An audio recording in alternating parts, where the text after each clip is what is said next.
Hello, good day, good afternoon, good night, wherever you are around the world. My name is Mega Ran, and you are listening to my wrestling podcast, which is called Mania. I talk about wrestling, I talk about music, I talk about whatever's on my mind at the current particular time. Right now, it's the first week of January, so Happy New Year. Hope your new year was safe. Hope your 2017 will be productive and better than last year. Some people say 2016 was the worst year ever. I say not that, that's for sure.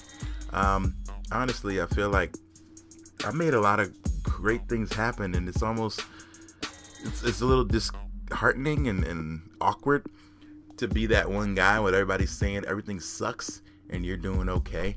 It almost feels like you're all working together and everybody gets paid and their paycheck looks bad and then your paycheck looks good. And everybody's like, man, this sucks. And I'm looking at mine like, man, yeah, this sure does suck, huh? You know, that kind of thing. So, granted, yes, a lot of tragedies and terrible things have happened, but I feel like challenges are what, and our ability to overcome them is what makes us who we are. And I think I was able, with the help of my friends and family, to overcome a lot of challenges this year. So we had quite a few, definitely tragedies, both personal and people I don't know that I just admire or look up to. But you know, we found a way to persevere, man. And so I hope that everybody out there is persevering. It is the first week of January. What that usually means is it's Magfest time, Music and Gaming Fest, which takes place in Washington, D.C., well, in that area. Will be going down this weekend. So if you want to catch me, I'll be around, but also the homies from the NPC Collective. So talk about Richie Branson, Samus, K Murdoch, D&D Sluggers, 1UP, IQ, Doug Funny, Shubzilla, so many more. So Thursday, it all gets started. There's a 6:30 panel that 1UP is doing called The Fine Line in Music. 7 p.m. Thursday at Magfest, Richie's playing. 8 p.m. main stage, D&D Sluggers is playing. Friday, we got from 5 to 10 an NPC Collective concert at the Mega Manathon stage, which is raising money for charity. They will be streaming it at twitch.tv/halfemptyenergytank. So you can catch it there or in person. From 5 to 10 p.m. I'll be playing as well as everybody else. 9 p.m. there's a panel by Richie Branson about going viral, which is what he knows a whole lot about. And 11:30 p.m. a Fan Bros panel that I will be a part of. Saturday, 12:30 rather, Leveling Up panel, myself, Samus, DJ Cutman, K Murdoch, and a lot of others, about leveling up your music and attempting to sell your music, which is hard these days. 3 p.m. 1UP Creative Mind Frame has a set. 3 p.m. 6 p.m. Kadesh Flow plays. And from 6:30 p.m. to 12 a.m. there's a Nerdcore Showcase sponsored by my good buddy Chris Allen, IQ, of Music from the Heart. So check that out. And yeah, that's where you'll be able to see me. This is my last show for January, for sure. I'm not taking any shows, I promise. Also, I just finished the Year in Gaming song. I'm going to play you that, and then we're going to get into this interview with the big homie Murs. We had a great time. Not really an interview, more of a conversation. Thank him for showing up, coming through, and talking some wrestling with me. I always like to hear wrestling from a true fan's perspective, as well as a hip-hop artist or a musician or a person who creates content, because they understand the business side of things. So, gave some great insights on a lot of things, so listen up, kiddos, and enjoy. It is Matt Mania, and it is starting now. Ring the bell. Happy New Year. You know how we do about this time. Mega Ran, K Murdoch. May all your troubles last as long as your New Year's resolutions. And yeah, 2016 was the year to remember. Some new hardware dropped and plenty new contenders. And no one exactly ran away with the crown. So without further ado, yo, let's break this down. Nintendo had a year that was strange to predict. They stopped producing Wii U's and announced the Switch. The biggest releases weren't even games that I would get. Played one level of Mario on the iOS. Sony announced 50 million PS4 sold. Xbox One sales are about half. Oculus and Vive hit the market this year, and the verdict's still out on it. VR is trash. Disney quit software, which was pretty sad, because the Disney Infinite games kinda rad. Mighty number 9 finally hit the stores. Developers didn't step it up, and neither did the scores. Fans wanted Mega Man, but they didn't listen. But I did the ending credits theme, so all is forgiven. Overall, games were still intense, but I noticed the increase of use of quick time events. Superlitis is common as usual, quite expected. We got new Titanfalls, Dishonored, Deus Exes, Street Fighter 5 dropped. Then I had to say congratulations to Capcom for selling half a game. Quite a hustle if you can manage to pull it off, and they did, cause I bought it, it's not bad at all. A lot of disappointment, but one game I know is hot, Blizzard's dope shooter, that would be Overwatch. Great graphics and super smooth controls with huge right characters and fun game modes. Great team mechanics you can pick up and go. Bastion's kinda OP and Roadhog's really slow, but I made Mercy so I can support the team, but I get my kills too. Her pistol is pretty mean, but yo, solo plays a nightmare. I'm looking for a group, really. Well, let me get back to this. Thought the game in the year would be No Man's Sky. They promised a whole lot of cool things, but bro, man lied. Took it back in 2 days, please don't ask why. Hello Games made some updates, but man, it's too late. Stardew Valley has some great balance. Salt and Sanctuary, Hyper Light Drifter were quite a challenge. Final Fantasy 15 shut down the haters, or as I like to call it, Boy Band Simulator. But really, I enjoyed it. I thought the hype was justified. Anybody on the fence, I say it's worth a try. Pokemon Go was a certified hit, took the world by storm. Then Pokemon went, but that short burst would pay dividends soon. On the November release of Pokemon Sun and Moon, Mafia 3 had some wonky controls, but great story. And killing racists, downright gold. Watch Dogs 2 inspiration was iffy. The lead character looked familiar. Richie? I love the fact that the lead cat was black and dual cores, all the things made the soundtrack. Yo, Uncharted 4 was like watching the movie. Star Wars Battlefront looked great but was booty.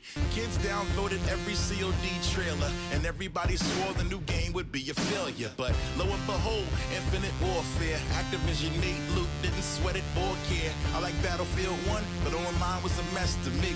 And I can't front, I'm still playing Destiny. And as for me, you know I played a lot of shows like the UK, Scotland, Paris, and Tokyo.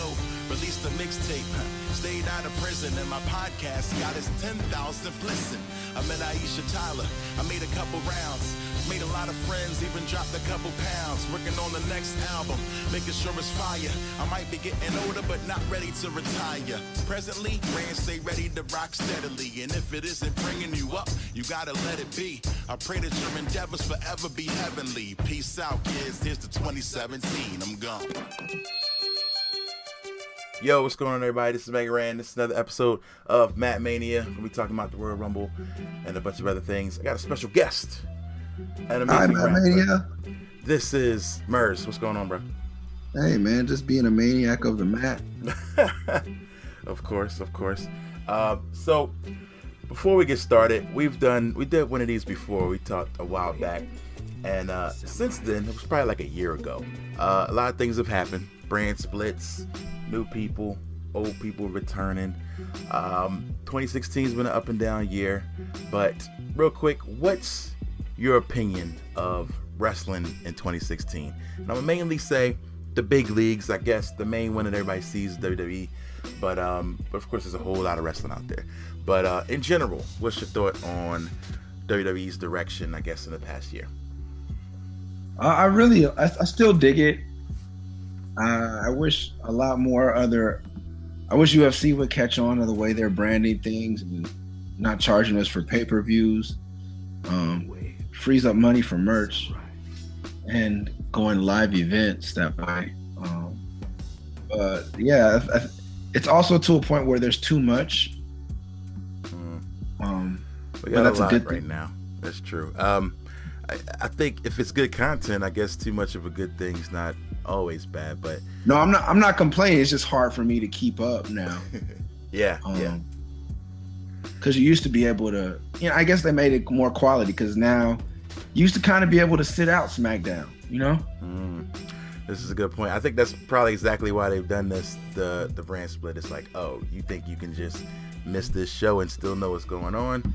Nah, completely different storylines on each show. And then they've added shit like Talking Smack to catch you up if you can't watch the whole show, which I like. Yeah, it's really helpful. One thing I noticed as I'm trying to catch up, I try to make my watching time as short as possible and still get everything that's happening. So one thing I always remember is that they're always going to do like a recap at the very beginning of the episode.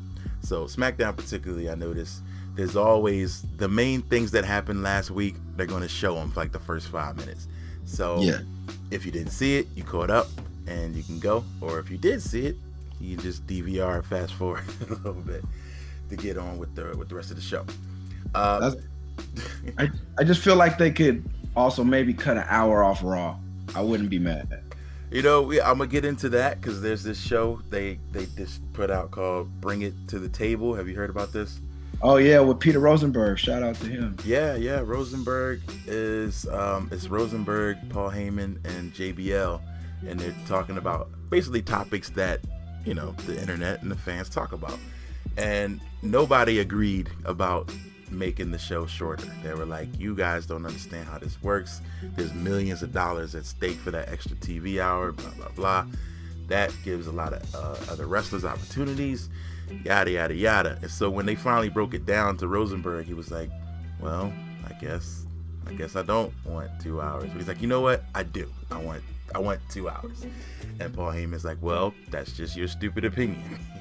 So but I mean, that's like the thing is like, quality wise, they know it should be 2 hours, but yeah, if there's things behind the scenes that make it work that way, like if I'm on tour and this opener is paying to be on the tour, the show might be a little longer and might drag a little in the beginning, but that guy is helping me pay for these television screens you see, or the pyro, or Yep. So it's a small price to pay, whereas during a show, if there's a not necessarily a bad opener, but just an opener you didn't necessarily think you're going to see or pay to see, you could, wait that out, that 15, 20, 30 minutes, just like, I guess, with a whole other hour, you can kind of wait that out. It's really, you can check your phone or something. Yeah, you could just go on Twitter or handle business, send emails. I don't know. But anyway, so we own it now, so we might as well talk about it. SmackDown versus Raw. What's the better show right now and why? Without question, it'd have to be Raw. It's just too long. But Raw, and I'm a Cena guy. And I love AJ Styles. I've even become a Dean Ambrose believer, but Kevin Owens, Seth Rollins, Roman Reigns, like, I don't know. It's just, yeah. And then I think SmackDown has the better announcers. I think they have too many announcers. It's not an easy win. You know what I mean? Yeah. But and it's hard. Raw wins out, but I'll probably be watching SmackDown more because it's shorter, it's more concise, it's easier to keep up with, and there's not a huge drop off in quality. The women's division, I'm not a fan of on SmackDown as much. Okay. And then I miss New Day. It's hard to call it, man. Fuck, it's man. really hard, man. I think this week Raw had the better show, hands down. You think so? Oh man. Well, I'm gonna get into both shows this week, and we'll talk about it. Yo, your opinion, as usual, very different than most of the internet. Most people say SmackDown is running away with this, and it's not even close. The only reason SmackDown won in the ratings is because of Cena, who all those people on the internet hate. And the only reason I like SmackDown is because of people of Cena, who gave the best promo of the month, of the year so far, which is not much to say. But the best promo since the Miz and Daniel Bryan promo. That was probably a shoot. Yeah, it was great, man. I felt it. Now, I feel like, speaking of that Miz thing, that's kind of when I started tuning into SmackDown. I was like, okay, after the Talking Smack thing with Miz going off, I was like, all right, now this is kind of must-see TV. And I like that they're stretching it out. Miz has become, like, legit the number one heel on the show. Like, there's not a lot of guys that can get, like, legit heat, and he's one of them. And so what do you think of the Miz and what he's shown in the past year or so? Now, yeah, he might be my favorite wrestler of the year if we were going to talk about that early. But yeah, and if it's Miz see TV, not must see TV. Yeah, right. I love him, man. Yo, he's great, man. I love it because it's like legit. Like people really hate this dude. So yeah, it takes Kevin Owens and Chris Jericho to do the same job on Raw that Miz is doing all by himself. That's a good point. Well, he's kind of combating with Roman, and you see what the crowd is still mixed on Roman. So it's like I think the Roman effect is kind of making it hard to dislike Jericho and Owens. You know what I mean? Like, yeah, he's kind of. It's kind of like AJ Styles and Cena. Like Cena and Roman are the same wrestler to me. Like in 5 years, Roman will be doing TV. Probably he's the next Cena. I hope so. I mean, that would be cool to see, but I don't know if he has the charisma of Cena or guys that's in true. the past like The Rock. I guess like that. He's getting the same mixed reaction. Kids love him, adults hate him. Yeah. I think he's wrestling his ass off as of late. I've actually seen a lot of really good matches. I don't know what it is. I think, can we get to the bottom of it? What's the deal? What's the deal with Roman? I think it's just a push. People didn't like the push. Okay. I think we always liked him. No one wanted them shoved down their throats. But WWE was dealing with so many injuries, they had no choice but to push him early. Man, my argument to that is even in the Shield, Roman got like the biggest reaction. They knew the fans wanted him solo. Every time they would tease a breakup, they cheered Roman. They were all about it. And then they just weren't all about it. I feel like the booking, it just like it went from 0 to 60, like making him like Superman, and people don't like that. Yeah, no, it became too much of a push. But I think there's still love for him. I've never switched sides on him. But I'm a Cena man, so That's crazy. All right, that's cool to see. So Cena coming back. AJ and Cena just had a really great promo back and forth thing on the last SmackDown. AJ says some things like, "We don't need you. You're a part-timer. Like your time is up. Like you can't just come in here demanding title shots and blah blah blah." Cena has kind of accepted that. Like, look, I'm John Cena. Like his new catchphrase is, "I'm John Cena, recognize." So he's like, yeah, he mentioned like being Superman. He mentioned, oh, how can I just come in here and ask for a title shot? 'Cause I'm John Cena. So I think it's interesting that they're going into a little bit of reality here where it's like, it's John. You know that this dude is a draw. Like whether you love him or hate him. Yeah. For all you SmackDown homers and fans out there, he's the reason they beat, and the only reason they will ever beat Raw in the ratings is John Cena. Well, Dean Ambrose, The Miz, and fucking AJ Styles are not gonna carry that show over Raw in no way in hell. Nah, I think you're right, man. It's obvious. It showed. So what did Raw do this week to combat that? I don't know if you saw, but they've been advertising that they're going to have not only Shawn Michaels coming back to Raw next week, but Undertaker. Also Undertaker. They're like, nah, we're not playing this. Like, we need to get back on top. I mean, I think like the fucking, I love the Jericho Owens thing. I love it. They're doing it well. The New Day, even Rusev and Mahal, like taking, like letting Rusev cool off a little bit, Yeah. I'm just loving what they're doing over there. Stephanie's not as exciting as Daniel Bryan. Mick Foley is still the guy. I don't know, man. I go back and forth, but just because I love Cena this week when he said what he said about passion, like, you walk down that aisle, that ramp because you have to. I walk down that ramp because I want to. Was like, it was like manna from heaven. Damn, yeah. Like, it was like, okay. I feel like, even all the Cena haters have to respect that. Like, that guy, he's like, that's why I love Shane McMahon so much, because he doesn't have to throw himself off a steel cage. He wants to. He wants to. Like, that's something else, man. And quick, speaking of Cena, we'll talk about it. Paul Heyman said on the Bring It to the Table show with Rosenberg that John Cena is the absolute biggest, best, greatest WWE superstar of all time, no question. And people were like, really? You think that? And he's like, absolutely. I'll tell you why he said it in a minute, but agree or disagree? Disagree by one person. Like, there's no wrestling without Hogan. period. Uh, He's better Yeah. than everyone else, and he's a better wrestler than Hogan and just as charismatic. yeah. But you can't give it to, and I mean, even just on the same fact, like John Cena still hasn't had his own cartoon. Yeah, that's true. Like Hulk Hogan's Rockin' Wrestling made it possible to have a Big John Studd cartoon.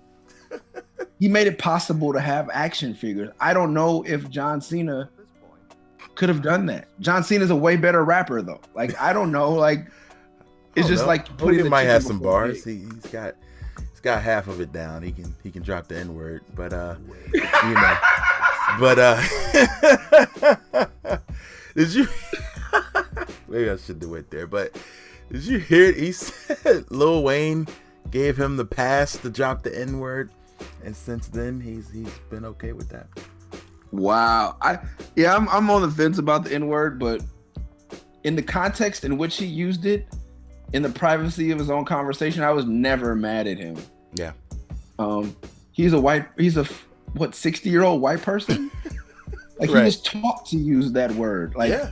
and then I wouldn't want my daughter dating that N-word either. Like let's just be honest. Like if you put your child through private school, do you really want her dating someone with a bunch of tattoos, bad spending habits, and he runs around saying the N-word to your daughter all the time. Yeah. Possibly gonna cheat on her. You're a professional athlete. You know how other professional athletes behave. Yeah. Come on. Like it wasn't like Donald Sterling or it wasn't like a LA Clippers. I don't know. Yeah. For me, I feel you. I don't think it was as hurtful as some other things that have come out on other people in the past. It's just, I guess it didn't jibe well with, WWE and their family-friendly policy. So yeah. Vince had to, but erasing him from history is kind of ridiculous. You can erase Snuka if you have to. Got it. You can erase some people, but you can't erase Hogan. That's taking to be out of completely blasphemous, but that's like taking Jesus out of the Bible. Oh. Like, why are we even Christians? Yeah. I feel you. It's like and I think Hogan transcends because he's in the Attitude Era and the Old School era. Like he's Hogan. Right. It's the Hogan era. He is and an era. WCW. You couldn't have either one without him. Yeah, he's like so key to like every moment, pretty much every era. Wow. And not only did he say the N-word, but he got called the N-word by Booker T. So can't we just call it even? Well, yeah, I guess you might be right there. Controversial opinions there on that Mania, but I mean it's hard to argue throughout all the mess. But all right, so anyway, back to what was Heyman's excuse for saying? Okay, Heyman said no one has kept John Cena's schedule for 15 years. No one's done it. No one's been able to, and nobody ever could. He's had his injuries. He's come back. He's done Hollywood. He's come back. 15 years of up and down the road being the face of the company makes him the greatest because he felt like nobody else did it as consistently, holding to his schedule, which is, the WWE schedule is insane. So he's probably doing 300 days a year for most of that 15 years. And most guys, he said the top guys didn't do that. They picked and chose eventually and kind of politicked their way out of certain things. And Cena never did that. So how many days a week? Probably, at least I'm thinking a wrestling schedule is at least 300 days a year. Like when you're on top, because you're doing all types of press. He's like, he does press in every city. He does Good Morning America, then comes Wrestle, then comes going across the country as an ambassador across the world, and nobody else does that. Yeah, most Make-A-Wishes in the history of any celebrity. Yeah. Like, he literally does everything. So, for that reason, and I feel like, I don't know the math, but I feel like Ric Flair did quite a bit up and down the road in his time. But as far as I can't argue that, like keeping that schedule for this long or that long. Now he's a bit part-time, but keeping the schedule that long without a whole lot of major injuries. And yeah, he's literally held wrestling down for the 2000s. You know what I mean? So I don't know. It's No, I definitely, like I said, only reason I give it to Hogan is because he laid the foundation. Without Hogan, there is no Cena. right. But I mean, like, I tell people all the time my personal experiences with him one-on-one, and a few times we did get to hang out. He's probably one of the greatest human beings I've met on the planet Earth. Wow. Like, period. Like, just a great human being. Like, I like, kind of like people ask me my top 5. I never put Tupac in because he's above it. Yeah. Okay. John Cena is above wrestling to me. He is like exemplary human. Wow. Like, period. Like, so I like, in wrestling I'll give it to Hogan, but when it comes to just being a human being and great at your craft and just being a good person, John Cena is one of the most dedicated, beautiful people I've ever met. Wow. All right. Well, it's hard to argue with that, man. Just looking at his track record and from what he said, like, he's the fact that he's come back so many times basically because he wanted to. Like, he didn't have to. This dude I feel like he could be a leading man in Hollywood somewhere. Maybe not on the Rock's level, but somewhere near that. Yeah, he's not on the Rock's level, but I think he works. And if there was no Mark Wahlberg, maybe on the Rock's level. Maybe. But they're always, Yeah. I feel like Flair's on another level, because when you get into Flair and Foley, like, you're talking about people who have contributed to the art form. Like, Charlotte Flair, maybe between The Miz and Charlotte, are my favorite wrestlers of the year. And I can agree with that. Cena may or may not ever contribute that to the business, Okay. And Rocky definitely is another person that respects the history, continues to come back, and that there's people who are like building generations of wrestlers, where like the Wyatts and IRS, and there's I guess there's like career wrestlers, but like I said, as far as celebrity big time shots, like, no doubt Cena beats the Warrior, no doubt Cena over any other, Cena over Taker, Cena over everyone except for Hogan. But I can't argue gosh. that. I can't argue you make me feel bad for not putting him at top. Nah. I mean, Hogan is special, and like you said, Hogan might be beyond a top 5 list. You know what I mean? Like, Hogan is wrestling to so many people. He's their entrance point. You know what I mean? Like, so with all that being said, will Hulk Hogan ever return to a WWE ring? What say ye? I don't know. What did they say on? I wanted to watch the show just to see what they said. Oh man, I wanted to see what you thought before I told you, but basically they said it'll happen at some point. Okay, good. Woo! I try not to have an opinion on those things. I just hope. It's wrestling. Yeah, and I hope so. And like they always say never in wrestling. Never, ever. So anything can happen. Question is, how does the crowd react? If the music hits, I feel like everybody just goes crazy and goes back to normal, Yeah. I don't think we were mad at them. I think if WWE would have kept him, it would have been like the NFL. They would have been in trouble. Yeah. For not firing him. I think they felt like they had to. I don't think they wanted to. Yeah, I feel like they had to as well. Yeah, the media would have torn WWE up, and it wasn't a time. They have so much invested in the WWE. It's kind of like Empire. I watch Empire. I don't know if you guys watch Empire. I watch Empire. But it's like when their streaming service launched, like they couldn't afford to have too much bullshit going on. And WWE is a similar thing. They're launching this, this new platform, the WWE Network. They couldn't afford to have Hogan. They couldn't afford to be mired in, even as much as they owe Hogan, they couldn't fight that battle right then. Yeah. They had to get our $9.99. Yeah, I feel like now that they're well over 1 million subscribers, things are rolling well. Like business must be good with them splitting up brands, adding a cruiserweight show, adding a after talk show for everything. Like, there's a new show every week, it seems, at this point. So business must be good, unless they're just throwing a bunch of things at the wall to see what sticks. So since business is good, I feel like you let it ride out for a little bit, and then you surprise everybody with a Hogan appearance one day. I wouldn't be mad at it. WrestleMania 40. Okay. Gray hair Hogan. No one can be mad at gray haired Hogan. Right. If he's like old to the point where he can barely walk down the aisle, like no one could be mad at that. No one could boo. No one could be angry. Yeah. And if it comes down to me riding with Hogan or the NAACP, I'm with Hogan. All right. Let that be known now. With that, now that that's out there. All right. Yeah. On that note, Wrestling lives matter. Oh man, Hulkamaniacs around the world unite. Yeah, Hulkamania matters. I need that shirt. Yo, they need to put that on the shirt. Hulkamania matters. Oh my I'll god. wear that to Mania if I go this year. Yo. Okay. All right. Well, on that note, we're gonna take a quick break. We're gonna come back with some Royal Rumble talk, and we're gonna finish up the show. This is Murs. This is Mega Ran. This is Matt Mania.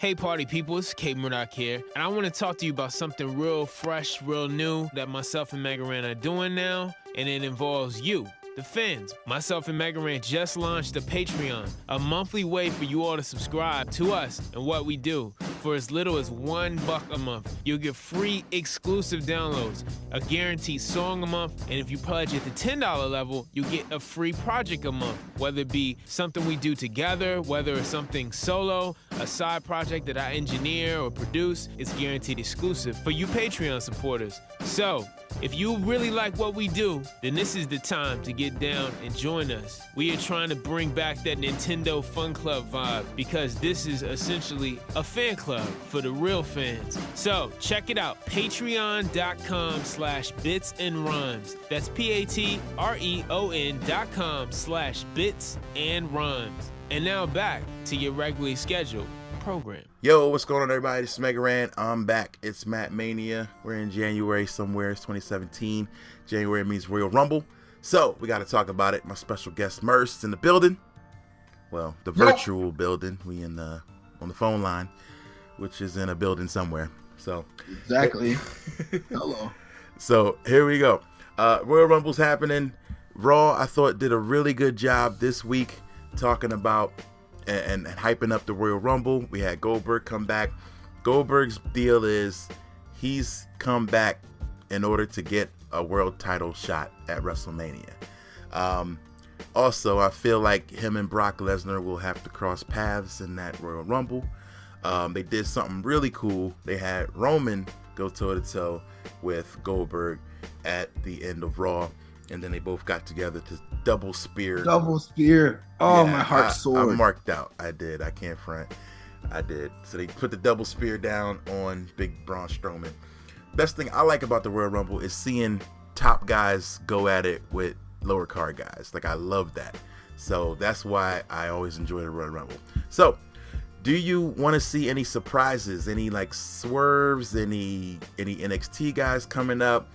Anything out of the ordinary? And who's your pick? Like, who do you want to go to WrestleMania? Oh my gosh, who's my pick? I mean, but who's going? Like, what do you? Is it going to be one person from each brand? That's what I don't get.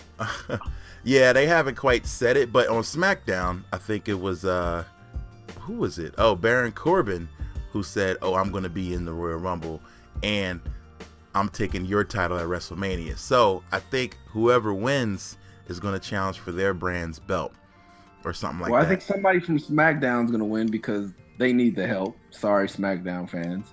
Yeah. I like the old way where they would have the person win, then choose which belt he wanted to go after. I thought that was cool. It doesn't seem like they're going to do that. They're keeping the belts and keeping the characters on each show. Sidebar, I actually like the way SmackDown is pushing Baron Corbin. I feel like in the beginning there was a little bit of a rough start. We used to call, me and my homies called him Boring Corbin. And, and it took a long time to kind of get going, get over. Like, I remember he was one of the oldest, like, longest running guys in NXT, and it took him a long time to come up. And finally, when they did, you know, they were really dedicated to him. Ironically, I think his first match was against Dolph, and then his match last night was against Dolph. So Dolph has a good way of putting guys over and making you believe it. I mean, he sells like no other. Baron is doing better. He is. He's doing better. Baron Corbin. So between him and like Braun Strowman, I feel like they got their tough, kind of bad on the mic, but badass guy on both shows who's just like kind of wrecking shop. So both of them should have a decent run in the Rumble. But if you know what, I take that back. Now we talk about it. I'm going Balor, surprise guest, wins. Okay, Balor wins, then gets KO at WrestleMania. You think? Yeah, or whoever's champion, or Roman, or whoever. Yeah, Finn Balor gets his title back at Mania. Okay. I've seen a lot of things going around the internet. Just want to get your thoughts on it. Goldberg winning the Royal Rumble. Goldberg challenging, of course, for the Raw title, and Roman Reigns beating Kevin Owens with Jericho up above the ring. And then we get Goldberg versus Roman Reigns at WrestleMania, Battle of the Spears. What do you think about that? That sounds like something they would push on us, but that would probably, they know better because of who was it? The first debacle with that was Brock Goldberg. Yeah. Like, Roman's not a good enough wrestler to carry Goldberg. Roman is a way better wrestler than Goldberg. Roman maybe even getting better than John in the ring, maybe. But he's not good enough to carry Goldberg to make a decent match. And if Goldberg runs through Roman, actually, now that we walk through it, Goldberg running through Roman would be great. The crowd would love it. Oh, they would go nuts. They would love that. They would. That's the only thing, is that people want to see Roman lose so bad. So it's like an event like that would be perfect. You know, you get Goldberg a short match and he squashes him. Now, but Goldberg is almost at gray-haired Hogan point to me. Yeah, almost. I think, and I've heard all types of rumors and innuendo about why the match with Brock went so short. I don't know if maybe one of them was hurt, or they just decided to just swerve everybody. Just like, well, screw y'all. We're going to make it a minute long. Is there any official word on that? There's no official word. Like, nobody really knows why the match was so short. They just, I guess they're leading us to think, well, that's just the way they booked it. I think they wanted a short match to kind of not poke fun at UFC, but just to kind of roll a little bit adjacent to that. You know what I mean? Like, a lot of their title matches have been really short. So they're just like, hey, let's give them a big match, but give them a really short one that'll get you excited, you know? I don't know. I really don't know. Or maybe it was a punishment for Brock for testing 30. I don't know. I have no idea. That's the great thing about it, is it's not predictable. We could, whatever we come up with, they'll probably come up with something even better. Right. I haven't been disappointed. I think Hunter is doing a great job. Whoever's back there is doing a great job these days. I'm pleased with I'm glad that each brand has its own tag team titles. Each brand has its own women's title. I'm liking the push on Nia Jax, and I like Nia Jax and Bayley. I think that just the women's division is lacking over at SmackDown right now. I think Alexa Bliss is very good. I like the La Luchadora thing they're adding. That's dope to me. Yeah, I like that. I kind of disagree. I think I like SmackDown's women's division a little better, only because I felt like for the longest time the Raw women's division was just a 2-woman division. It was just Sasha and Charlotte, like, most of the year. Bayley kind of floundered a little bit. Not like she wasn't showing up, but she wasn't in any big matches probably the entire year. Nia Jax just kind of squashed people. Who else? Alicia Fox. Like, there was nobody else. So it was a 2, sometimes 3-woman division. Whereas SmackDown, they got Natty, they got Nikki Bella, they got, you got so many other ones. I mean, I love Alexa. Her coming up was cool. For a while, they had Eva Marie, Carmella. Like, they're giving a lot of women a chance to get some TV. But what I see in if I can look into your taste, these are the better looking women. They're not the better wrestling women over there. I agree. Okay. Bayley, Sasha, Charlotte, and Nia by far are the best female wrestlers in either league, I think. Okay, I can agree with that. But I feel like I like SmackDown giving more people an opportunity, I guess is what I'm thinking. Okay. Not necessarily. I mean, Respect. if you only got 3, because I don't think Nia's quite there yet. But if you Oh! got three My heart. great women wrestlers and all they do is fight all year, then it's like, wow, where's the story progression, you know? So they waited till literally the end of the year to end the Sasha Charlotte thing. Like, it was literally the entire year. So Bayley didn't have a moment in that at all. I guess mainly so that they could kind of push Bayley for this year and see what happens with that. So now it's still a 4-woman race, you know, because Nia's starting with Sasha. So it's still a 4-woman race when you got 5-6 women getting a chance on SmackDown. And maybe it is because of the lack of maybe ability or depth over there. They're like, well, we don't have any strong women, so let's just kind of keep working these different combinations and hopefully somebody will rise. I disagree with you on better looking. I mean, I don't know. I don't know. That's not why I made my pick. I don't know. Yeah, I think that yeah, I don't know, man. I feel what you're saying. Is it better to have more opportunity? I don't know. Just Nikki and Natty are just of that era where I'm like it's still Sable to me. I don't know. Yeah, it feels kind of old. Like, guys, let's move along. You know. Yeah, like I like Carmella. I like the whole fucking Carmel's worst or what is it called? I I forgot what they called it. Carmel's worth or whatever. Yeah. What is that? What it's gonna be? Carmel's worth. I don't know. But I love it. I like that. Okay, that leads me to my next point. I'm glad you brought up Ellsworth. Favorite underdog of 2016. We got a few here. I would say Heath Slater, his story. Ooh. James Ellsworth or TJ Perkins. No way, TJ Perkins. He comes off too arrogant to be an underdog. Yeah. I love him. Yeah, he's fun, and yeah, he's probably a little more confident than the average underdog.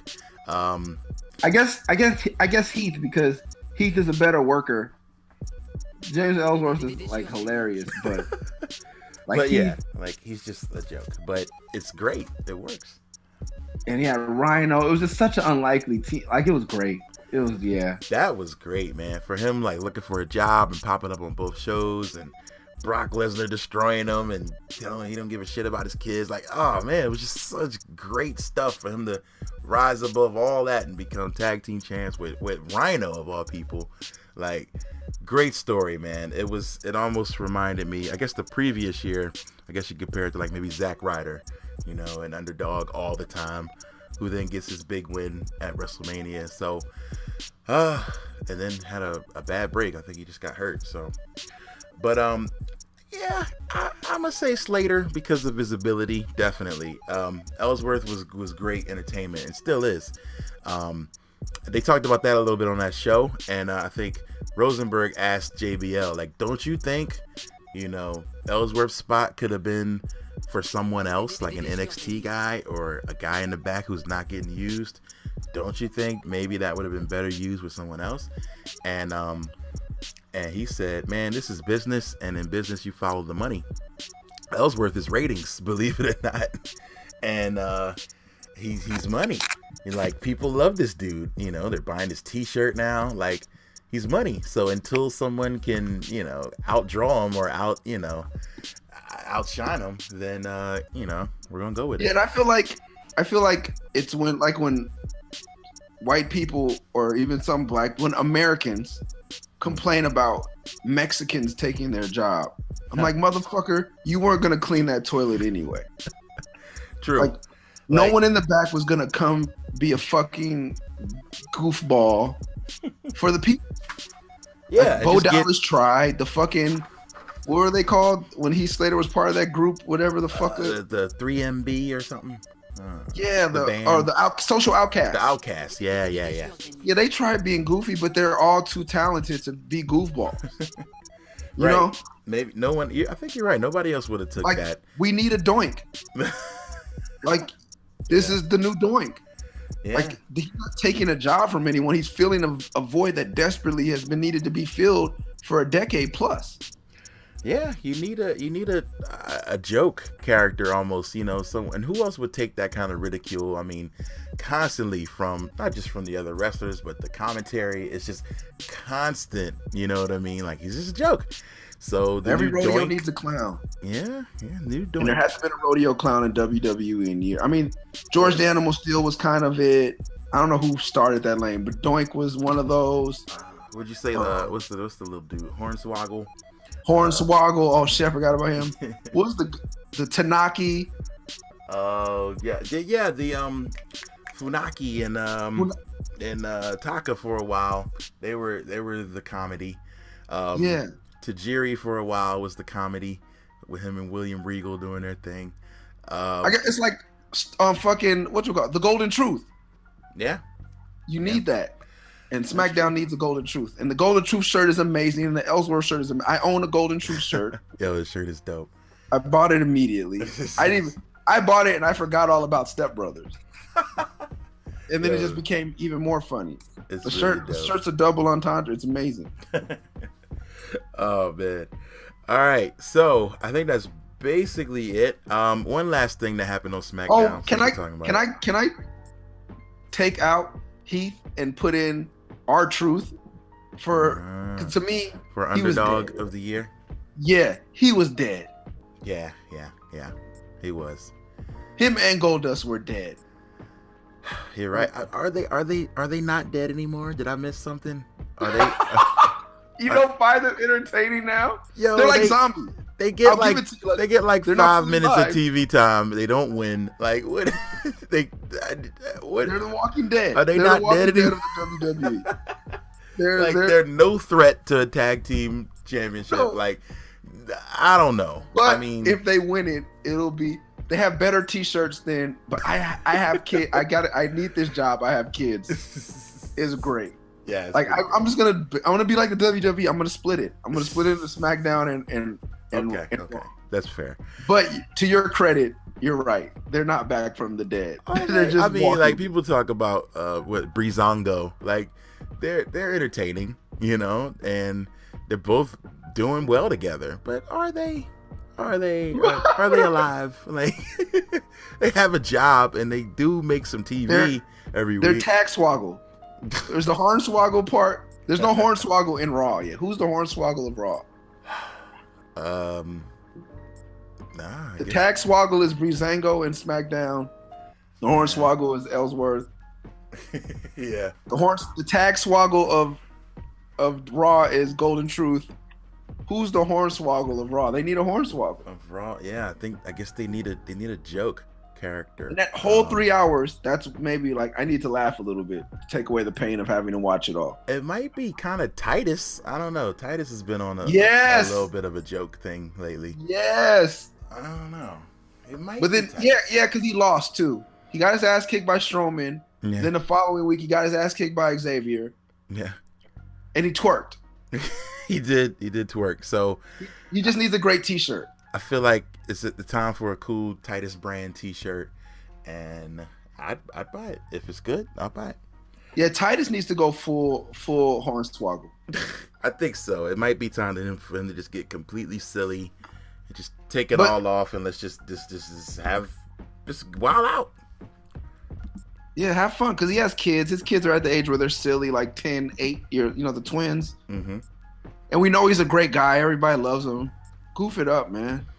Yeah, I had to goof it up. Speaking of goofing it up, the New Day recently lost, but they did set the record. Thoughts on what the New Day's next direction is? What you want to do next?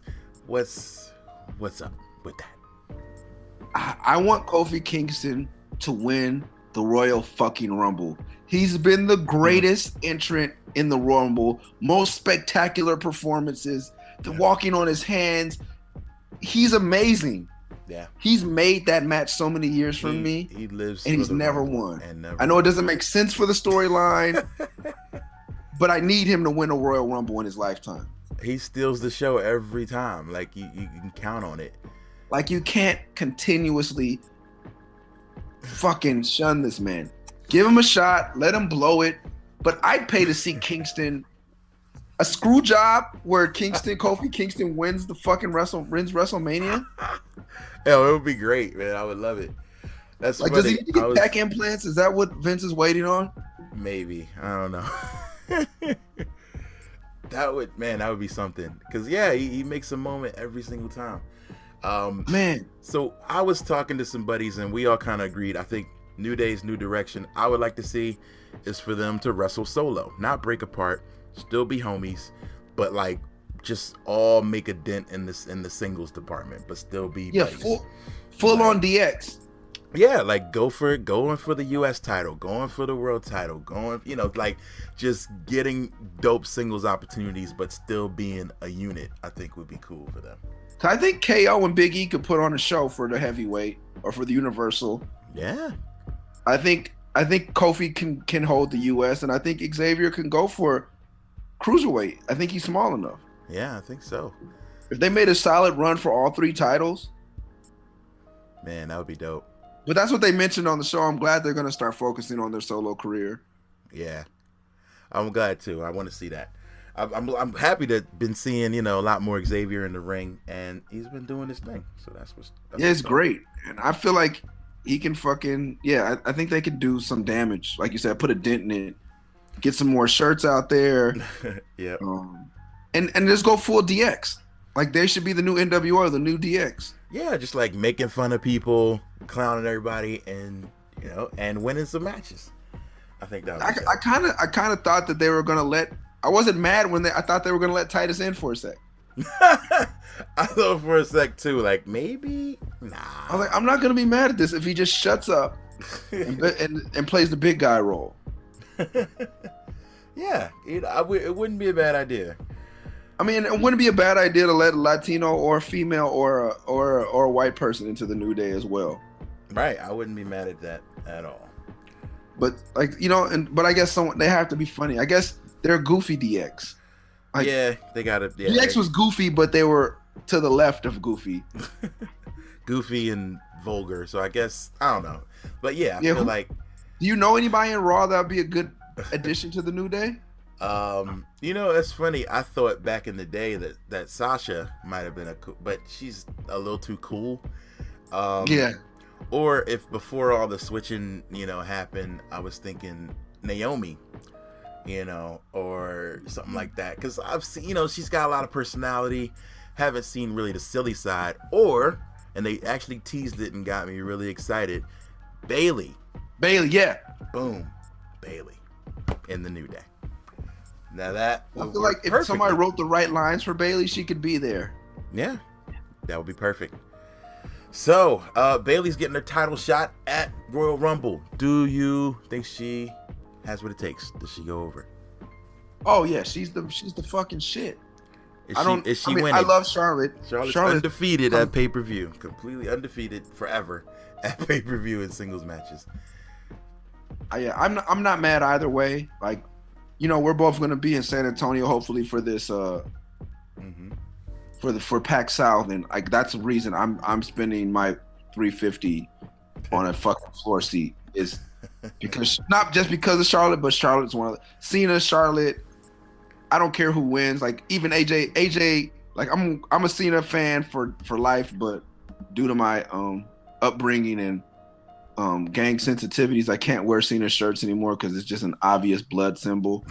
Yeah. I wasn't raised that way. No offense to anyone.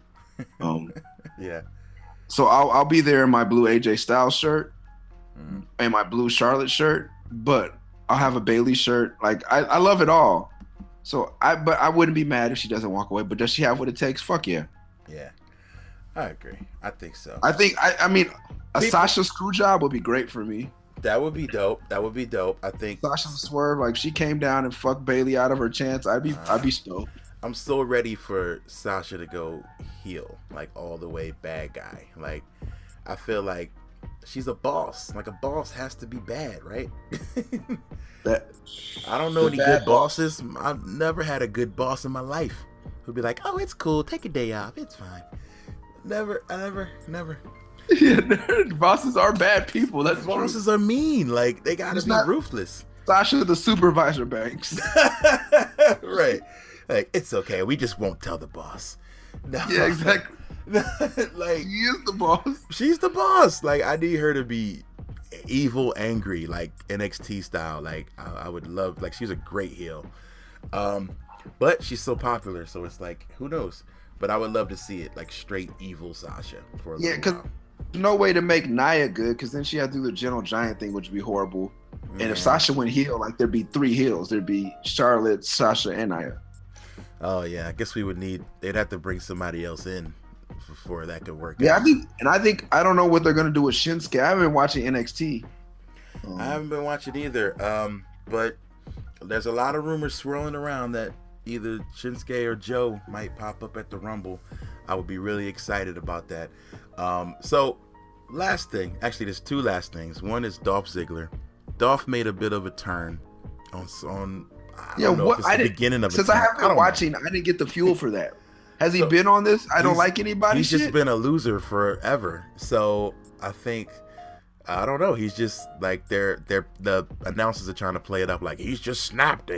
He's just tired of taking these losses and coming so close. So I feel he kicked Kalisto in the face. Kick Kalisto in the face because Kalisto. You're a fucking asshole if you kick Kalisto. Like the little guy, like who comes to help you against the big guy. Yeah, that's like fuck. Yeah, man. That's like could kicking Toadstool in the face. You're fighting the Mario Brothers and you run over and kick Toadstool in the face. Kick him in the face. But like, so why? I was ready for a heel Dolph. I felt like this story is the perfect thing to do it. It's like, oh, he keeps losing, so now he's just like, I don't need anybody, and so now he'll probably come out next week. I don't need the fans either. I don't need you guys, but that kind of thing. So maybe it'll help him, but like I want him to be like young HBK. Like that's what I want from Dolph, though. I want him to take the gimmick and just run with it. Like he's got the super kick. He's got so many other things from other people. He's doing the Famouser and everything else. I want him to go full HBK.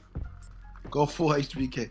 I liked his hoodie the other night too with the skull on the back. That was my next merch purchase. That's kind of fly. I didn't know they sold that, but that's dope. They don't sell it. I didn't know because he usually wears his own hoodies anyway. Yeah, he does. So I was like, oh, is this his new look? Oh, could be. I don't need anybody's skull. Right. Don't trust anybody. Up, Stone Cold, DTA. Oh, done. DTA done. There it is. He's gonna do the stunner next week, and it's gonna be set. Yeah. But he's a great worker, man. Yo, he is. He's one of my favorite workers. I would love to see him, winning some matches, but he's he's such a good worker, man. That dude sells like nobody's business. He looks like he gets shot when he takes Corbin's move. It looks like this dude took a gunshot. Like he's good at that. So last thing, I guess this will be the last thing. Yeah.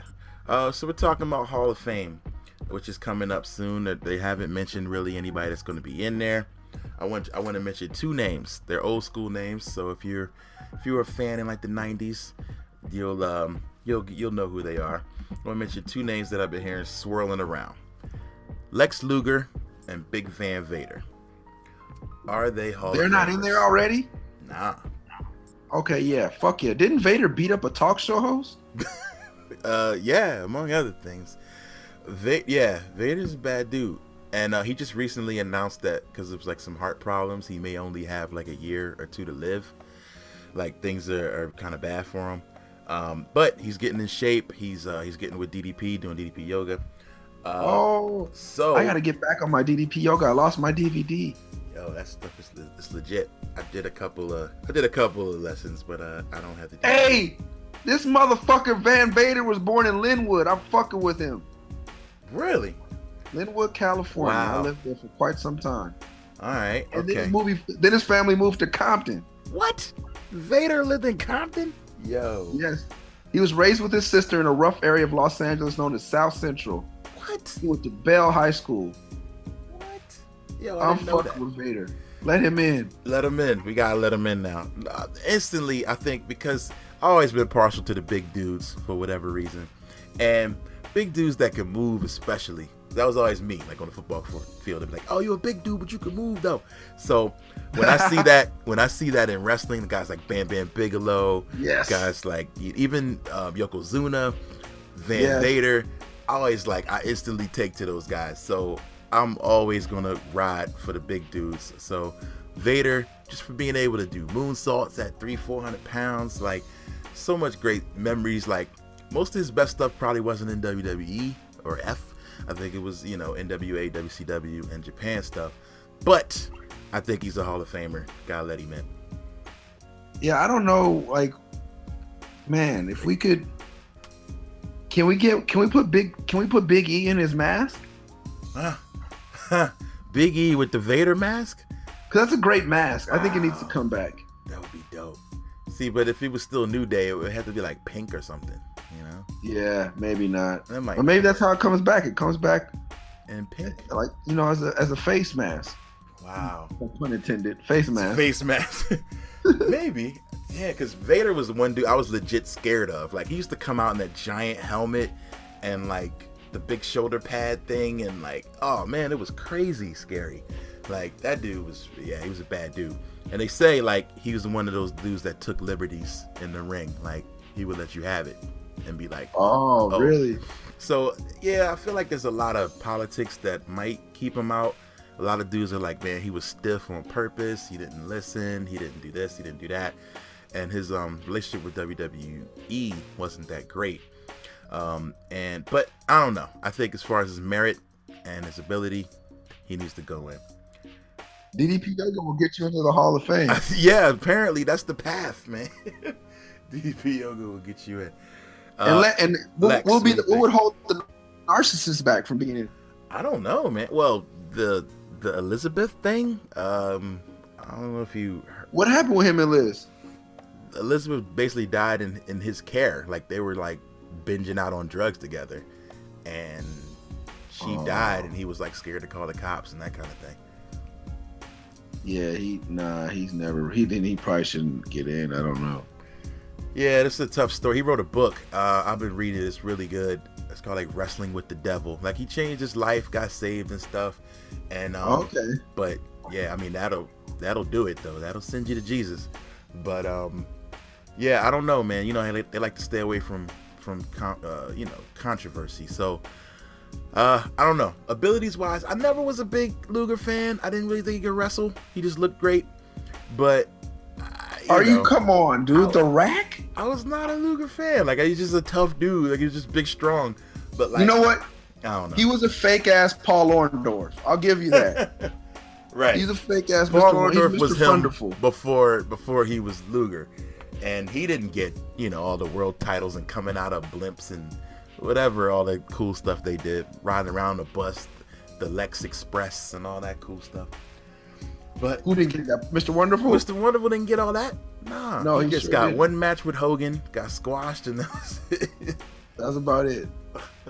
But I don't know, man. Maybe I need to go back and watch some Luger stuff. Honestly, I was a Sting guy, so like I always felt like Luger was like, man, he's not as good. But when you look back, that's the thing though, is why were you a Sting guy? Is because like your adversary had to be great. Like Jay-Z and Nas's feud was great because Nas is Nas.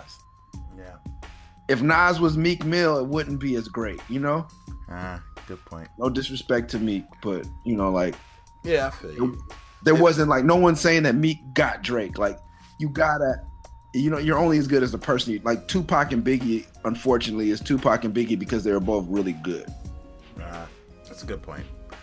All right. Like Sting and Luger was good because, and also we gotta admit, like, Sting is a step above Cena, but Sting and he's probably my personal favorite wrestler of all time. Not an argument. Hogan without argument, but Sting is like my personal. I can't really dispute it versus Flair or anything like that. It's just who I love to watch. Okay. But like technically, Flair shits on him. Oh yeah. Like there's people who will wrestle circles around Sting. So Luger and Sting having a great feud, Luger had to have some skill. But I will too go back and watch because I haven't watched Luger matches since I was a kid. Me neither, man. All I remember, that's so funny, is like I think he was like maybe mid-90s, and I was out of it for a quick sec around that time. But I was still by the wrestling video games, and I remember buying a game, Super WrestleMania or something like that, and I think Lex Luger was on it, and I was like, oh, he's in WWF now? I didn't even know that. Like, so Yeah. I missed his whole like run for the most part in WWF. I just remember Lex Express. He was do these forearms, and of course the torture rack. I remember that. The torture rack. I mean, it's a great move. Like nobody even really does that anymore. Like that was his thing. Yeah, the FU is like an inverted torture rack kind of. Yeah.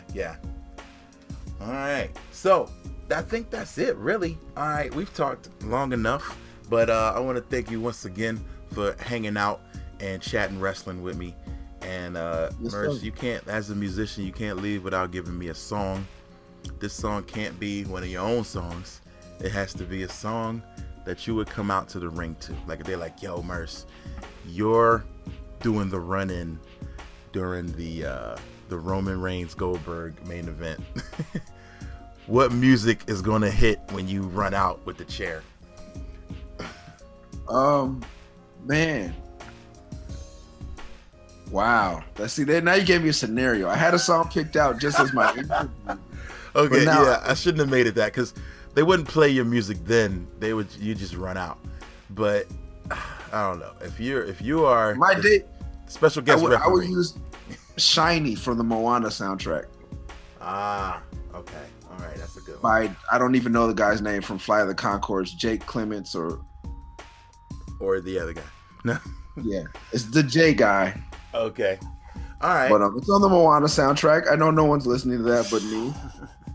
Yo, big shout out to Illmind, who has a credit on that. He did a couple tracks on there. Oh, he did? He did, yeah. So there's a hip hop connection. Jermaine Clements. Shiny from the Moana soundtrack. All right, I'm gonna play a little bit of that just so I don't get sued. I won't play the whole thing. I definitely am. I'm gonna play it. All right. Also, you got a new joint out right now, a song, Colossus. Yeah. Joint's a banger. I'm gonna just say, from a quick perspective, I'll be like, your last single was Rick Grimes is Dead, right? Right. Next one, Colossus. All Yes. right. Both of these are comic book-ish references in the title. So, I already know this, but we can let the people know. What's your relationship with comic books? I am a huge comic book fan. Huge. I am obscenely behind right now, but I haven't missed a Comic-Con since 06, 05. Nice. I don't think. And I was going to the ones they used to have at the Shrine Auditorium when I was a kid. Nice. Huge comic book. What are you reading right now? Anything interesting? The newest thing I'm reading is Paper Girls, which is amazing, by Brian K. Vaughan, who's amazing. Oh yeah, everything he touches is gold. Yeah. Man. Vaughn is the man. I'm still reading Saga, catching up. Rat Queens, I dig a lot. Yeah. And what was the last thing I picked up actually when I was in Europe, I just needed something to read, and I grabbed the Captain America Hell Hydra story. I just kind of wanted to see how that would make sense that he would be Hydra, and of course it doesn't make sense. But so that book's kind of whack. But anyway, I did try. Yeah, I fell off. I'm just trying to figure out how to sign up for Marvel Unlimited right now to catch up. Oh, word. But I'm gonna skip that one thanks to you. Yeah, you can skip it. It's not great. But I'm reading Neil Gaiman's American Gods right now, as far as non-comic book people. Nice. Gaiman has great stuff. All right. Well, we're gonna go into some Moana soundtrack, and we're gonna get out of here. Name Clement. Keep it shiny. What's the good? Yeah, my new album is Captain California. All the comic book stuff was leading up to that as the title of the album. Yeah. Okay. Any idea of a date for that? Mid-March. Yeah. Hopefully March 17th, Captain California in stores. All right. Well, be ready for that. Mega Ran. This is Murs, Captain California. We hanging out, we talked wrestling, and you listen. So thank you for that. Please continue to tell your friends and share and all that good stuff. And as always, keep your shoulders off the mat. I'm out. Yee. Peace.